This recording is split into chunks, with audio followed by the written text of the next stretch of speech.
for coming today. It's a wonderful opera insight with director Annemiek van Elst.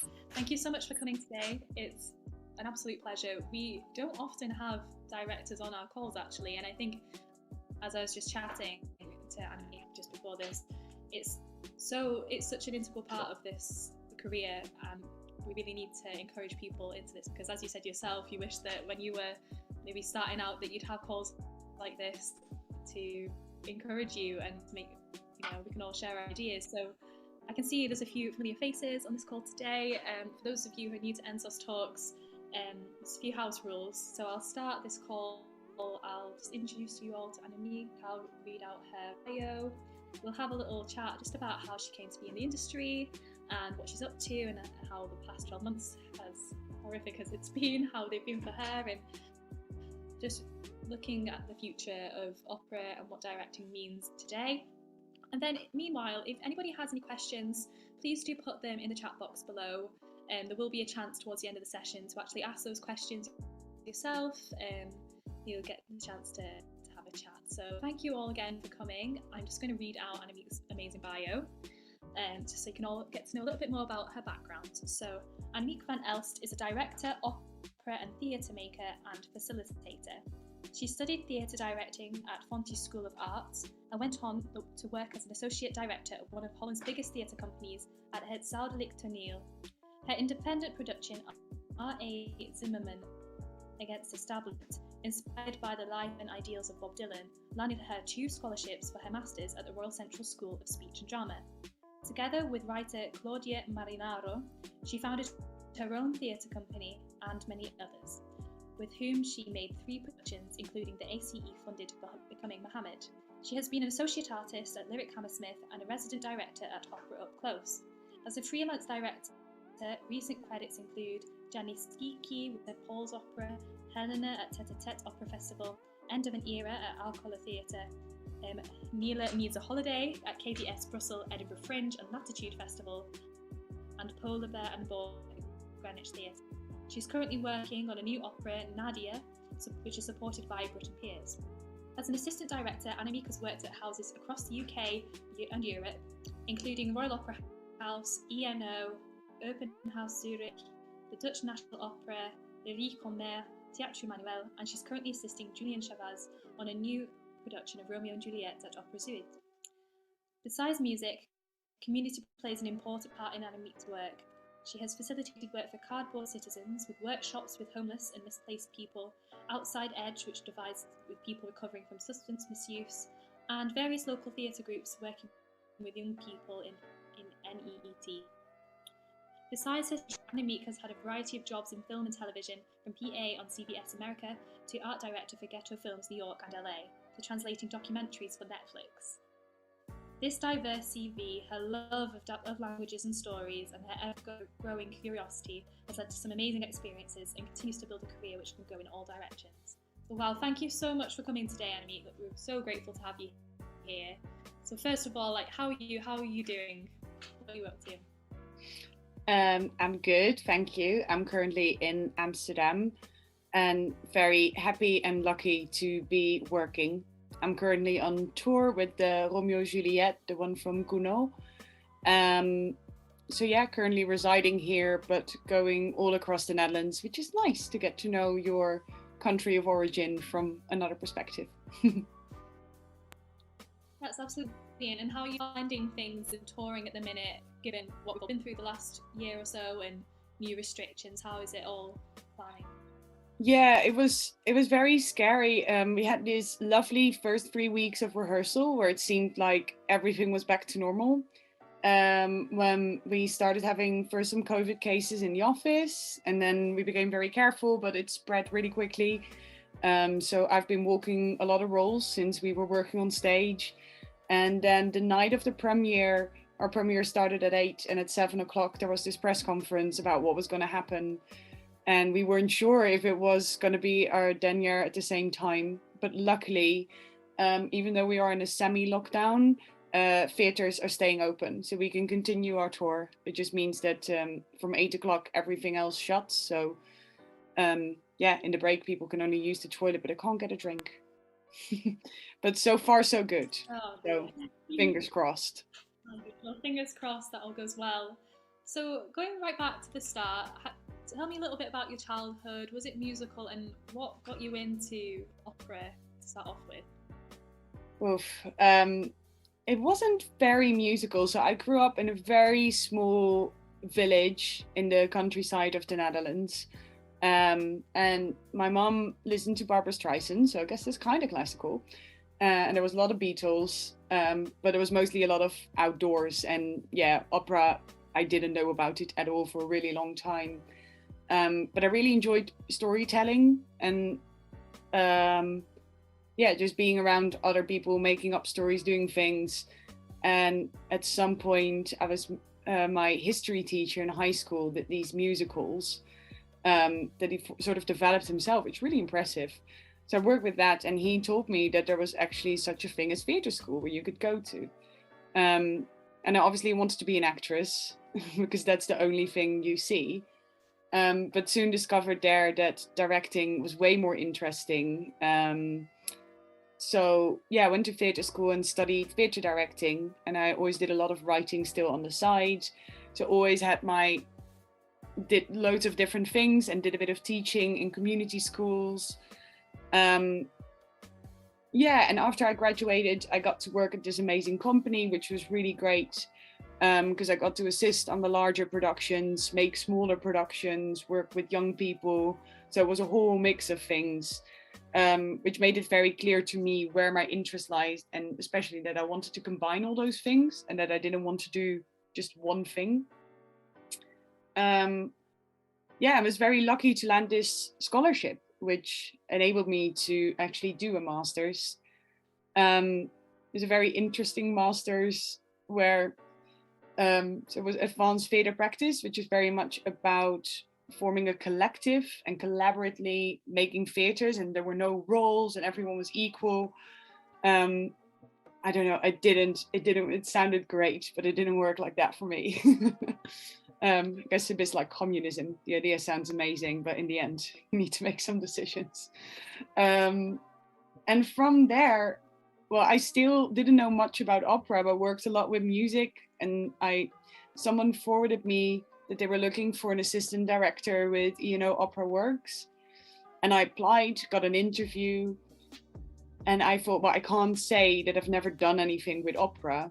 And whenever I mentioned theatre projects that I've done in the Netherlands, in the UK, they didn't know what it was, where it was.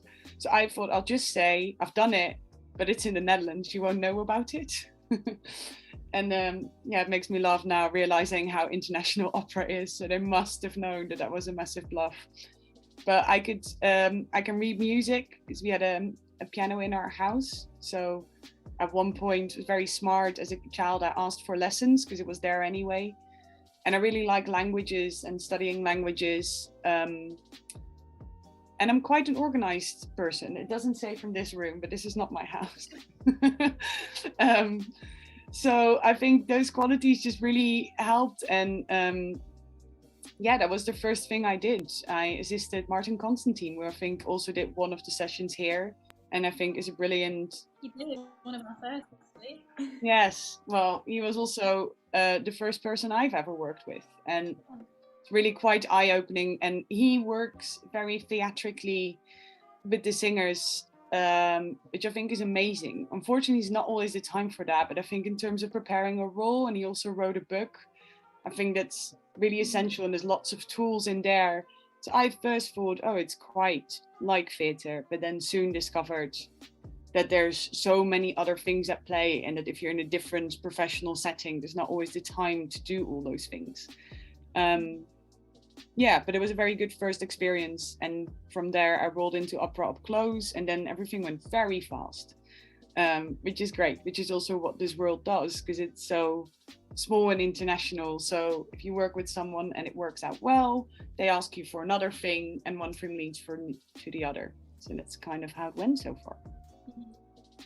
Well, that's brilliant. And you kind of touched on there about how you could read music, you had the piano skills, and I assume that basically being a director, you need to have such a variety of skills. You need to be able to use your organization, be able to talk to people and have this innate creativity, and it's great that you can just compile that all Mm. into work. Also, as reading bio, you've done work for TV as well and translation work, so it seems these skills are actually transferable, and you've managed to adapt into other work. So could you tell us a little bit more about that and how it's kind of crossed over into the two? Yeah, to be fair, I don't know if it's. I'm a great advocate for bluffing a little bit within your limits. We have this expression in Dutch, which is called hero on socks. And I feel like that quite a lot of the time, where in my enthusiasm, I'm like, yeah, I can do that. It will be great. And then only after I've said yes, I'm like, oh gosh, can I actually? But I think if you're eager to learn and open to learn and to really look what is needed and to be very switched on and organized, that helps in a lot of different fields which go across directing, producing, because it's very much playing into the moment. And of course, when you got a bit more experience, you know what is going to happen and what's going to be needed. But sometimes an open mind will also see what needs to be in place. So yeah, I did a little bit of TV and film, and it's the same as going from theater to opera. It's a really different world, so it has the same sort of aspects that come in handy, but at the same time so different. So I don't know how that crosses over. I did work as a first AD in film, which is a lot closer to the work you do in opera, because it also has a lot to do with organization and timekeeping, but even less so creative. The first AD will really say when you stop filming, when we have to move on to the next thing. So it's almost more like a stage manager. And television is just, I don't know, I think that's different on every project and on everything you work with. But again, I think being switched on and wanting to support and help and getting the best out of other people is just a really important quality to have when you do this kind of work. That's brilliant. Yeah, and it's incredible that you've managed to encompass all that you have. It's such a young age, especially as well. It's fantastic.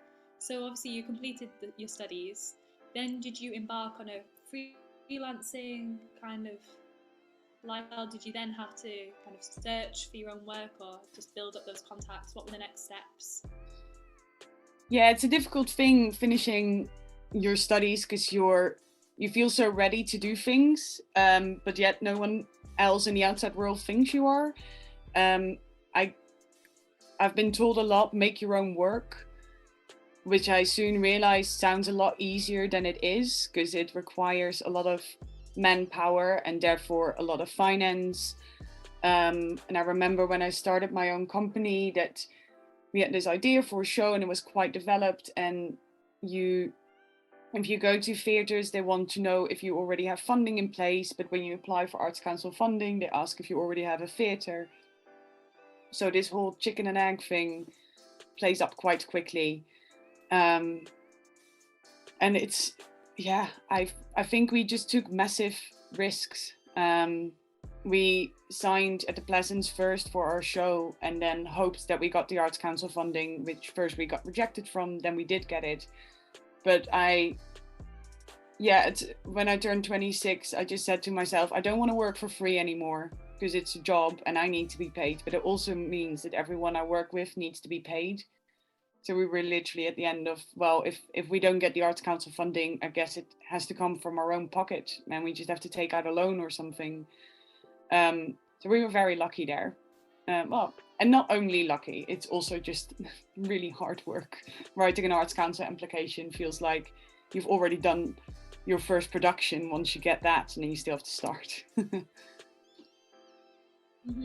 It's really interesting because obviously I study at the RCM, and I'm sure a lot of people here will be doing undergrads as well, postgrads, and they do say that this is going to be a big part of your life as with your portfolio career as a freelance artist. You're going to have these creative projects, but also that's going to need funding, and it's not always going to come from you. So it's great that you touched on that, because it can be quite grueling. I can imagine when you've got all these ideas and you've got everything in place, but it's just the funding. So Yeah.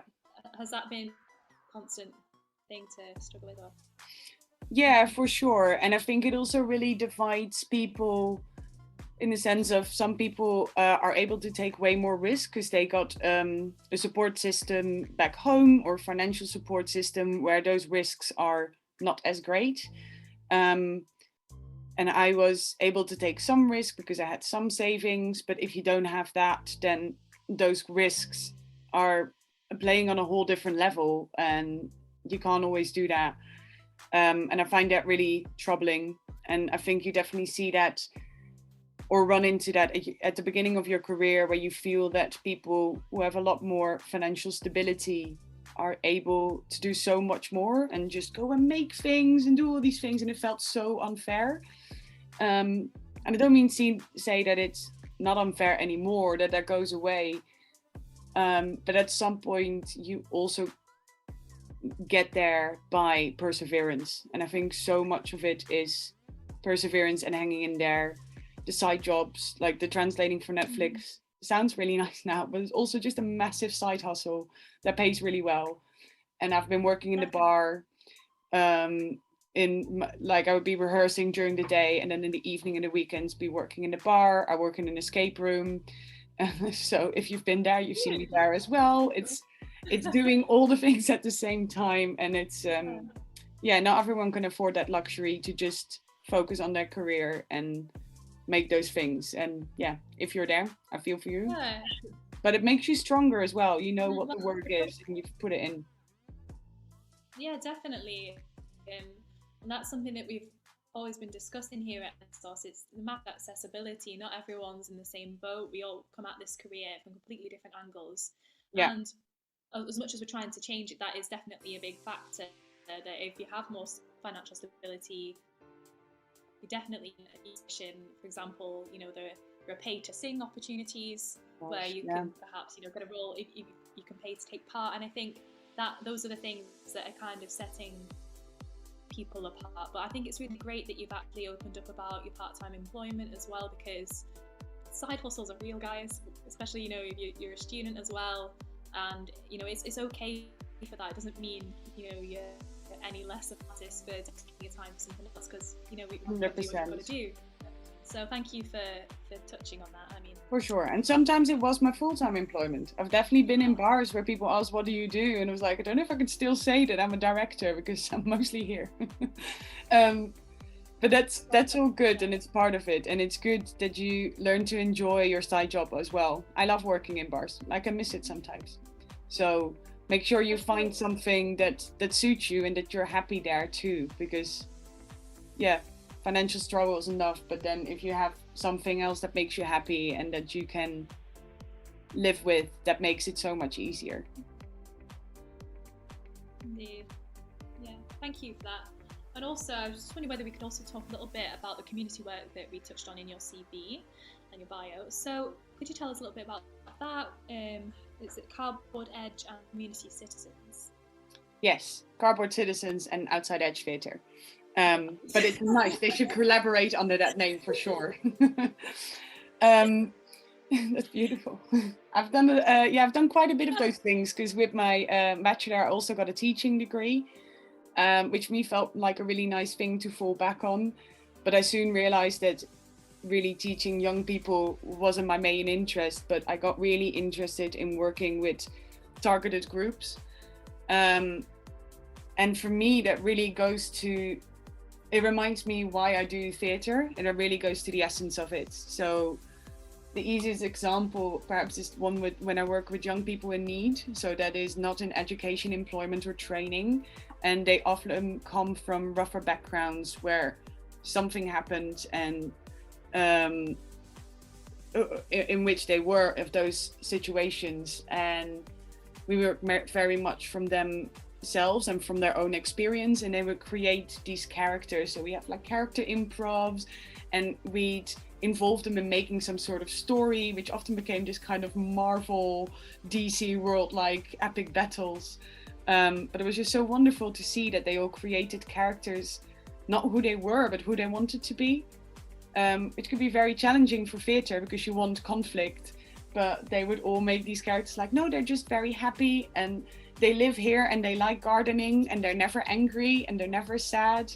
And it was so touching that I was like, these people can now live in this world and be this person for a bit where nothing is wrong and they just live.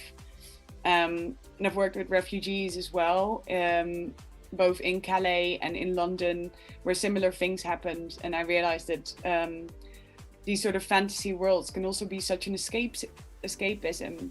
And at the same time, which touches much more on the work of Outside Edge and Cardboard Citizens, is actively using your story and either your recovery from substance misuse or things that happened to you whilst you were on the street, using that in a story to also process it and to share that with other people, because these are worlds that we maybe come across unknowingly every day, but making shows with people who have such a life story and really lived, and sharing that with an audience is both really cathartic for the people themselves, because they're finally listened to with interest. People are quiet, and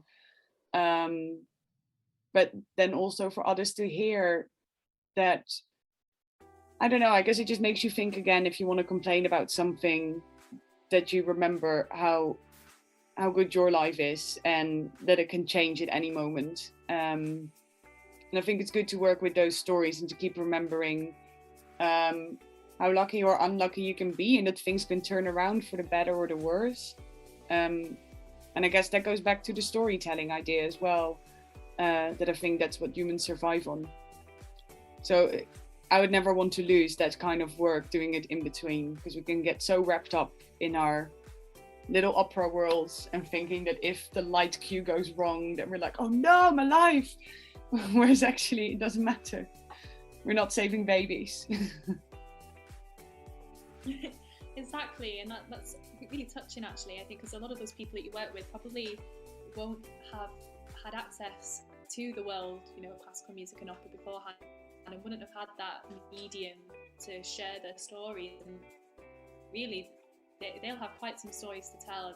And I just think to get them into that and have that safe space to share that is just fantastic. And I think we should all really look into community like that, because that's the and just encompassing everyone really. So I think it's brilliant that you do that. And you're also, just remembering now, it's I Opera. I've not got that title wrong, is it?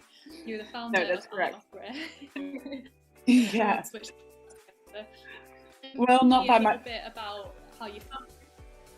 Yeah, I didn't do that by myself. It was actually an idea from a couple of directors. When we started chatting more and had more time to talk and reflect on our industry during the pandemic. And I think there's been a frustration upbuilt about a lot of things in the opera world.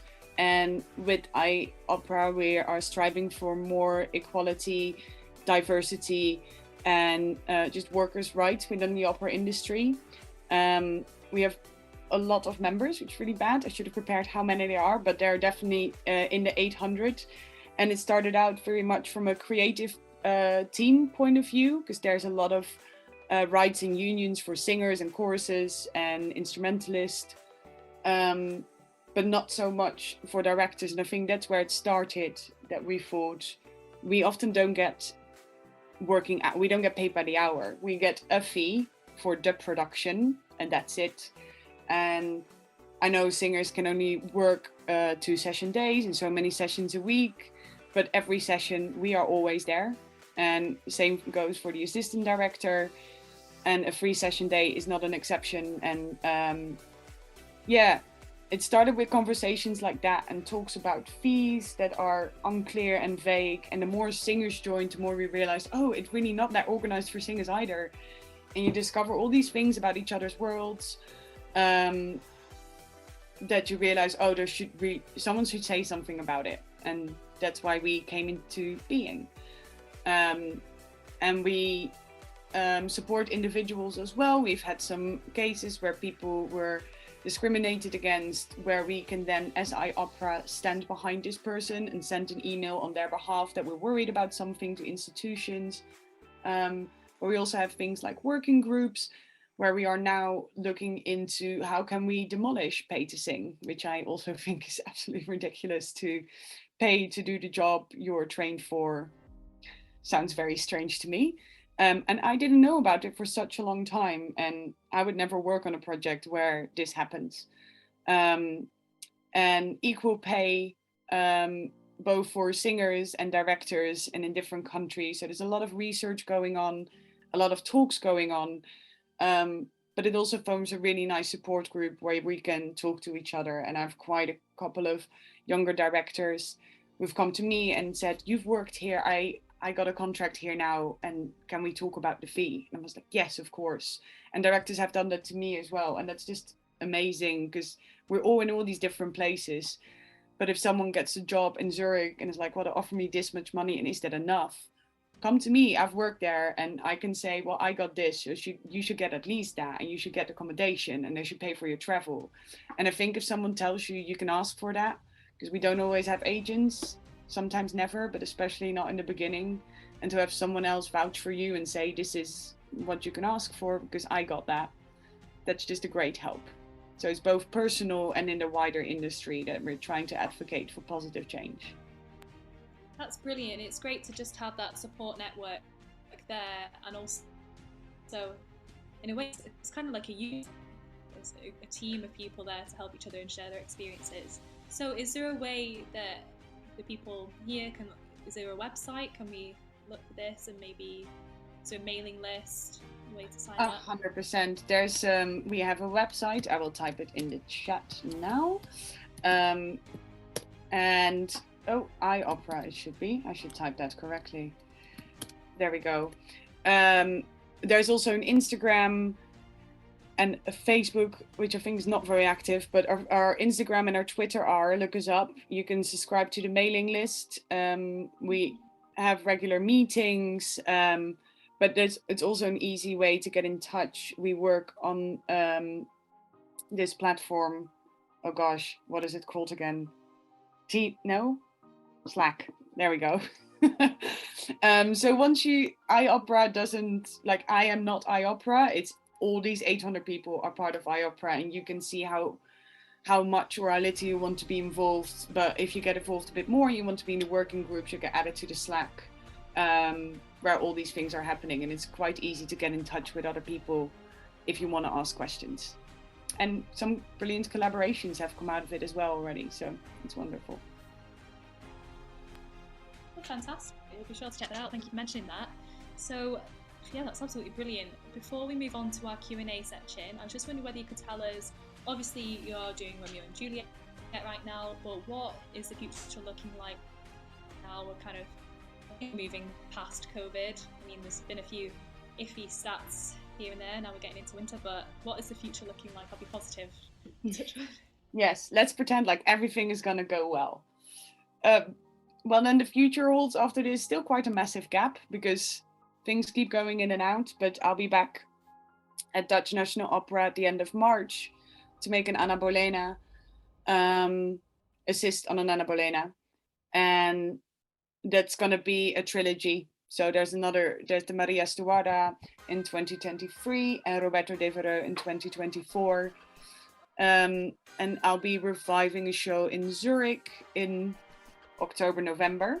And I'm doing an Albert Herring with Trisha Ninian, who is also here, with St. Paul's Opera. And still a lot of things up in the air. I must say, I was very afraid that my career was going to be over about 3 times when those lockdowns happened. And I actually started looking into other work and started a training as a detective at the Metropolitan Police because I was like, it's not going to work. But in the end, you can change career anytime. But you can halt that as well. And now things keep dropping in. I got a lot of things I now had to say no to because other things were planned in. And you would think that after so many years, you would learn that a freelance career is very come and go. And when you feel I got this job 5 days before it started because someone had to drop out. And it does happen. So it's again, I'll hang in there. Things are in the diary. More things will come. Sometimes very last minute. But yeah, I think that's all I can say about it. Amazing. Well, onwards and upwards, you're onto great things, Annemiek. So here we are with some questions. Read out the first one from Alice. What's your favourite production you've been a part of? That's always so difficult, because I feel whenever you're in the production, that's your favorite production. I do really like this Romeo and Juliet that we're doing now. And I guess a good reason why is that Opera Zuid, we have 3 opera companies in the Netherlands, and we obviously have the Dutch National Opera, which is very big. But then you have these smaller companies, and they have all the same resources, just a little bit less money. But because the house is smaller, you meet everyone and the collaboration is much more close together. I know when I'm working in Covent Garden, I don't know who's making the costumes, and I see the dressers quickly when I give some notes in the dressing room, but I don't know who they are. And now I know everyone by name. I see them during rehearsal coming in and out. If I go outside, I see people working on the set. It just feels like there's more time and we can actually make a piece of work rather than put an opera together, which it can feel like in these big houses. Which is interesting to see because it's a really well-oiled machine and it goes quite well. But if you have a bit more freedom to create, there's definitely some things we found in these productions that I had an idea about and the director got excited about, and we developed it on the spot. And that's amazing to have those sort of opportunities. So I think really embrace that, and never underestimate a slightly smaller house or smaller company, because the creativity you can put in there and the development of production, I find way more interesting than these big houses. So currently my favorite production is this one. Brilliant, I love that. The next question is from Izzy, so you can't ask aloud, but she says, do you have any productions that you particularly like to work? I think I make a big distinction to places where I would like to work and shows I would like to direct and people I would like to assist.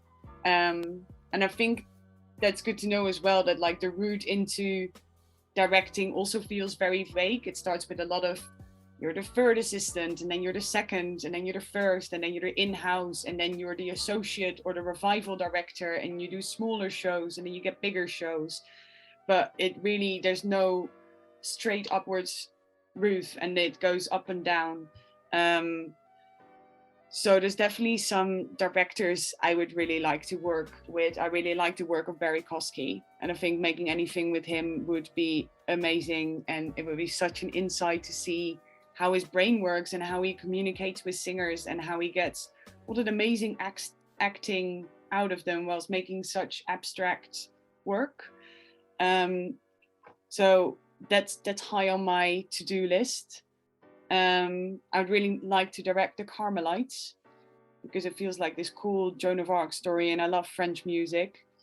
Then I saw that he was going to do that at Glyndebourne, which then got cancelled. But it did make me rethink, if my favorite director directs my favorite show, I should probably put it aside a bit. And then, you get this luxury when you do a lot of travel that you're like, well, there's all these places I would like to see and visit and where it would be really different. So I've definitely been guilty of Googling some countries and see if there's an opera house in there. I think maybe I can work there. There's one in Hawaii, just saying. Is there actually? There is one. Wow. Sure, and Pavarotti sang there, so he must have thought the same. Great minds. Oh, brilliant. And well, speaking of collaborating, with singers and knowing also the costume designers, etc. How do you navigate sharing your artistic ideas with people such as the conductor, such as the singers? How does that, obviously you make notes throughout the production, but then where does that balance come to a decision? Yeah, it's a really good question, and I've been really lucky with all the conductors and companies I've worked with where I've directed, but I've definitely also assisted and seen where that's also the conductor directing relationship was really odd and sort of conflicting. So that's a thing I'm currently also working on with another director friend. We're trying to develop this method on how, as a director in a creative team, which will involve the conductor and the language coach and the movement director, if there is one, to find this way of talking with each other that a note becomes one note. I've so often seen singers who get given a note first from the director, and then the language coach whispers something, and then the movement director stands here, and then the conductor is like, oh, the tempi is different. I'm like, how are they going to remember these 5 things that actually, if we would have had more time before or in between, we could have maybe made that into one note, because maybe we're all saying the same thing and it's the same intention, and it's not 5 different notes, it's actually one thing. So I think collaboration there is really important, but it also really depends on who you're working with. I've worked with some amazing conductors where the line between conductor director that they keep so strict really blurs. And I've had that with Pan, who I've worked with at St. Paul's Opera, but also with Sam Poppleton, who I've worked with on the show for Tête à Tête, where I would have musical ideas with my unmusical language and say, ooh, maybe it sounds more like this. And they can translate that. And they would give me notes on, oh, maybe if they stand there, or, oh, what if this joke happens? That'd be hilarious. And that was great. I think if people feel the freedom to say that, and then to also say, no, I don't want to do that now, that's collaboration. It's not just both doing your own bit and keeping very quiet. And I think that hopefully helped the singers as well, that they felt that we're on the same line and that we're able to say things about each other's work and that it's all one collaborative thing, and that it gave them the freedom to explore as well. Because that's what I really like as a director, is a singing coming in and trying things. Give me everything. It's much easier to say do less than to say do something. Yeah.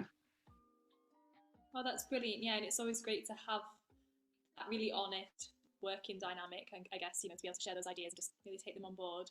I don't know whether you've seen, but someone's already put that they've signed up to iOpera, so that's brilliant. Yay. You've got Thanks, Barry. another member there.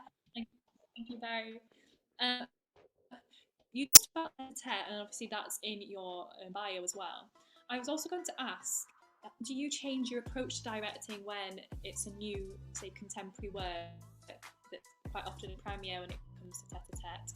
Would you tend to go more wild with your artistic ideas, or would that come from the composer if they're there and involved?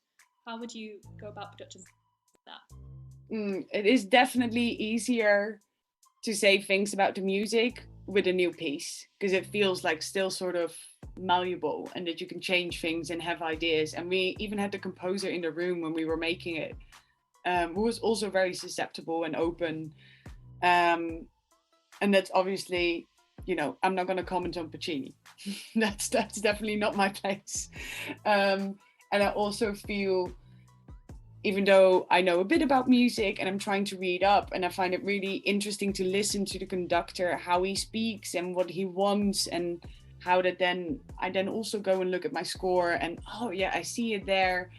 But that's not my expertise. And I sometimes even think it's less my expertise than the singers I work with. And I think that's what's so brilliant about it, that, you're all experts in this music and you've studied it for so long. And it's supposed to be that my brain is on a more overview level, what the audience is going to see, what I want to tell with the whole thing, but the details and the deep knowledge about the music, I don't think I would feel comfortable enough to really change or say something about it. Then again, I say that, I've definitely sat on stage in orchestras and thought, why is it going so slow? Aren't we doing this much faster in rehearsal?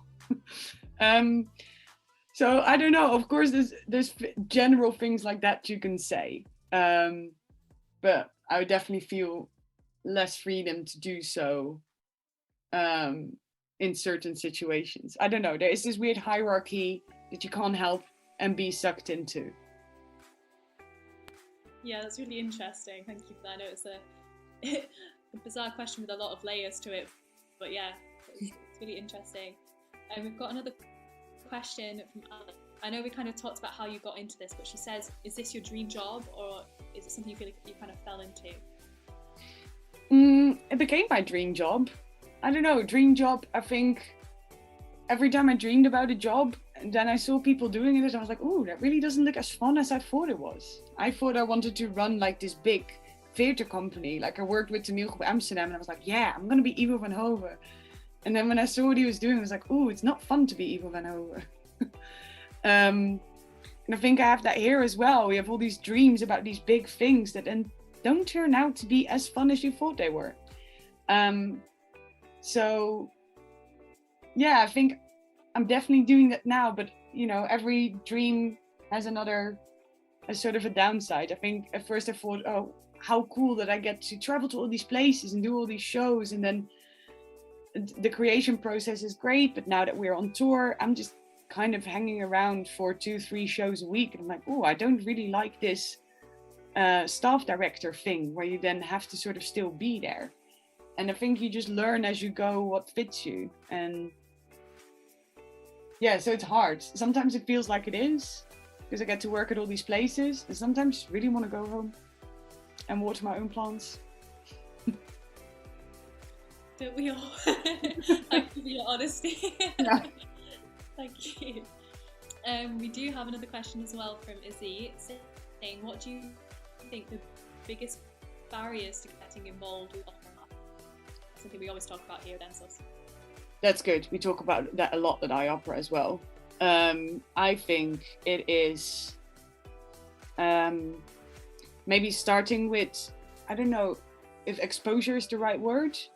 It's not my first language, but knowing that opera exists and knowing that everyone can do it on stage and off stage. That thing of you can't be what you can't see. I never thought I'd be working in opera because I didn't know what it was. So it's kind of a lucky accident. So it's definitely that, having opera in schools, giving young people access to opera, and not just by giving £10 tickets to ENO or the Royal Opera House, which is great, but not everyone who lives in London, and then it's super expensive to get there. So touring the work, bringing it to smaller places, going into schools, that kind of education that they know that it exists, and they can hate it and that's fine, but then they know it's there. Because I always knew there was football. I didn't like it, but I knew it exists. And then the second thing is definitely money. I think that's really hard and really unequal, and I feel that's a huge barrier for people.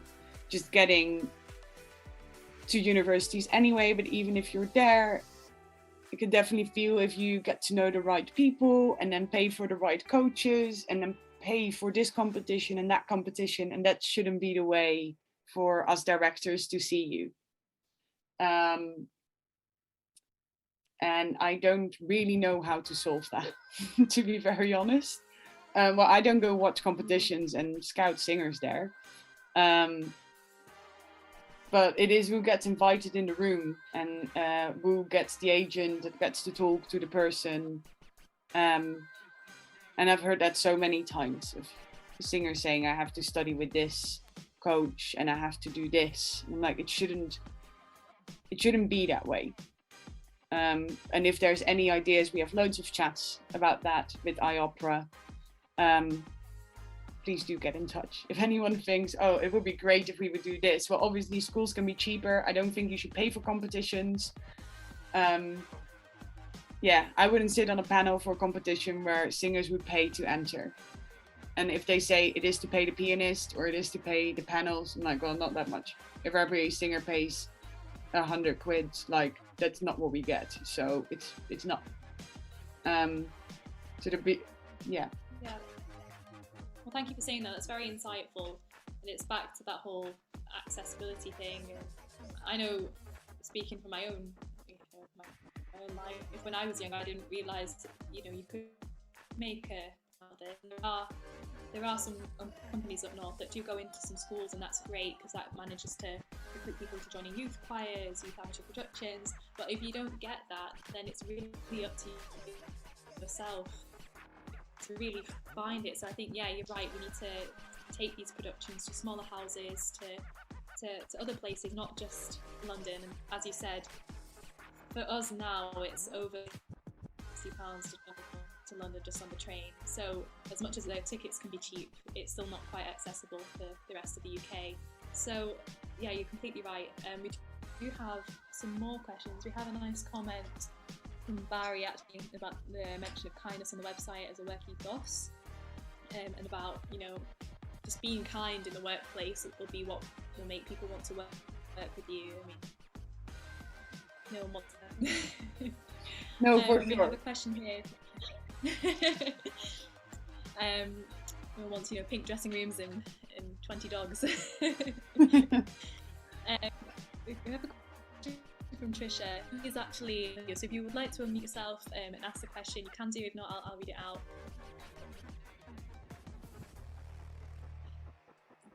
Hi, Annemiek. I was just wondering, talking about, you know, sitting on panels and that sort of thing.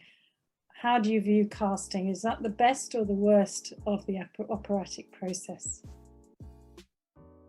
It really depends how it's done. If I would do casting, I wouldn't have a singer stand and sing their arias and that's it. I would work with them, for sure. And obviously from a director's point of view, I'm much more interested in the storytelling that doesn't just happen with the voice, but also with the body and the engagement.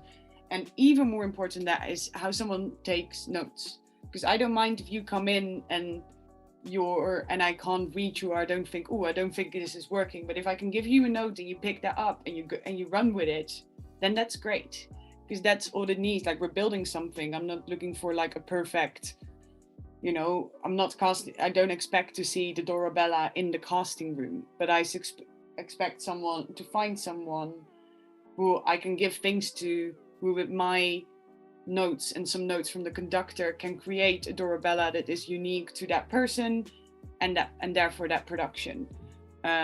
So I love casting in that way, but I find it really frustrating and very strange that quite often directors are not part of the casting process. Even in these bigger houses, like, you don't know who's going to show up in your room. I have no idea. I get a list of names that I then Google, and I'm like, great, these are my singers. This is what it will do. And I'm sure, and the voices are amazing, and that's what they're cast on, which I find really strange because we're not casting for concerts. So, and I think the working relationship with the director is so important. And yeah, why aren't we part of that process? So could be very good if we're involved. Thank you for that. Thanks for that question. And I think, you know, sometimes we just assume that the directors will be there on every casting, which obviously apparently is not the case.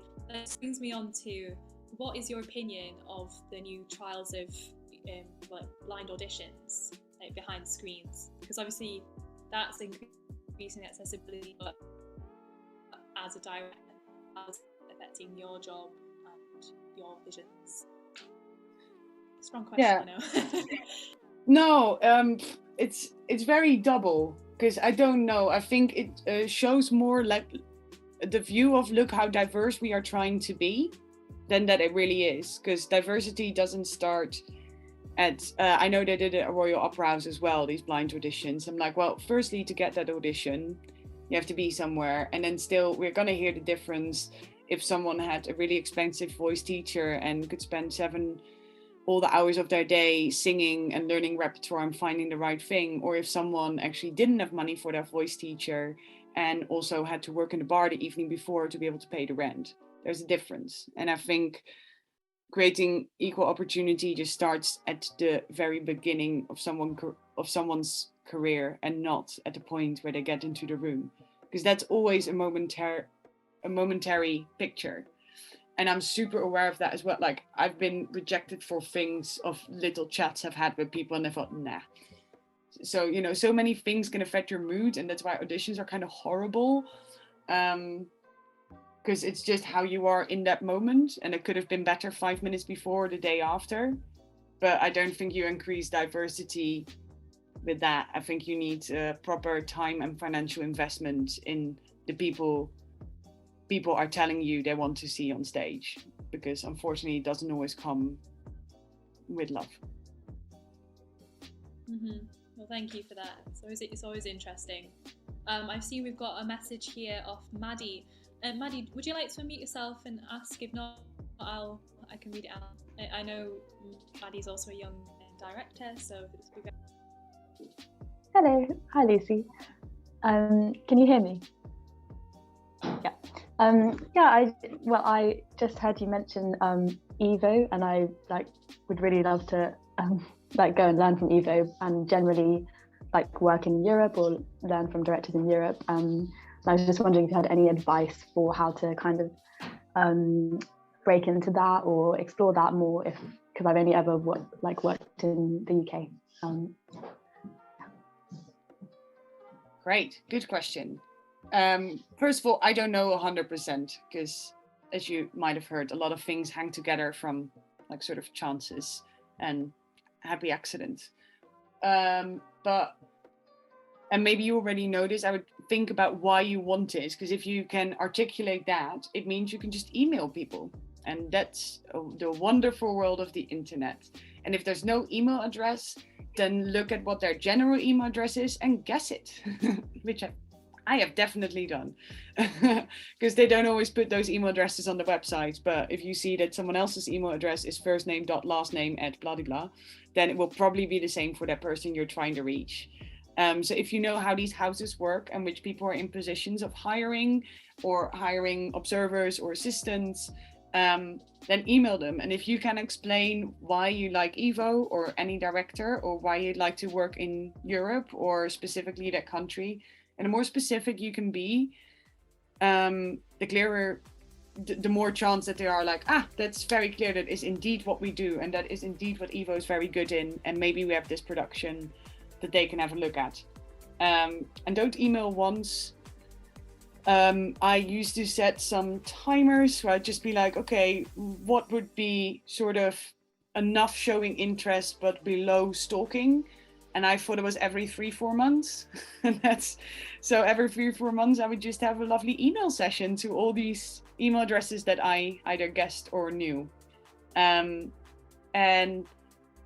especially in opera, I don't know if you mostly doing opera or also theater, but opera is super international. So, I'd never been in Malta before or in France, but because I then worked with a director who then took me there, and then you make your connections there. So it doesn't always you don't have to go there straight away. You can also meet people in the UK who work abroad who might take you along.